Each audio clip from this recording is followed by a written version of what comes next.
ஆர்சிபியோட home கிரவுண்ட்ல வெளியில வந்த உடனே கேனை தூக்கி எரிஞ்சாங்க. சரியா, என்ன பார்த்து கேனை தூக்கி எரிஞ்சாங்க. கார்ல, அதாவது கிரவுண்ட், ஐ மீன் அந்த ஸ்டேடியம்ல இருந்து வெளில வரவங்களை பத்தி ஏதாவது பேசினா பிரச்சனை கிடையாது. சரி, ஓகே, ஃபேன்ஸ் அந்த ஒரு எனர்ஜில இருப்பாங்க, ஆர்சிபி ஃபேன்ஸ் ஏதோ பேசுறாங்கன்னு விட்டுறலாம். ஆனா ரோட்ல போற வண்டியில நிப்பாட்டிக்கலாம் திட்டுறாங்க. நான் நடந்து போறேன் ரோட்ல, வண்டியில வருமாலாம் திட்டுறாங்க. எதுக்கு திட்டுறாங்க, என்ன திட்டுறாங்கன்னு புரியல. அதே தானே இங்க ஆர்சிபி ஃபேன்ஸ் பாதி பேருக்கு நடந்துச்சு. நீங்க பாத்தீங்கன்னா வந்து பண்ணாங்க. மிஞ்சி போனா இங்க இருக்க ஃபேன்ஸ் என்ன பண்ணாங்க, மிஞ்சி போனா என்ன பண்ணாங்க, சிஎஸ்கே சிஎஸ்கே சிஎஸ்கேன்னு கத்துனாங்க. சரி, மஞ்சா சொக்கா போட்டு என்னால சும்மா வாய மூடிட்டுலாம் போக முடியாது.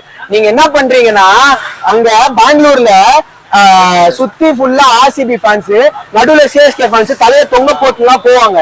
அந்த மாதிரி ஃபேன்ஸ் நாங்க கிடையாது ப்ரோ, நாங்க சிஎஸ்கே ஃபேன்ஸ் ப்ரோ, நாங்கள் பேசுவோம் ப்ரோ அப்படின்னு சொல்ல எனக்கும் தெரியும்.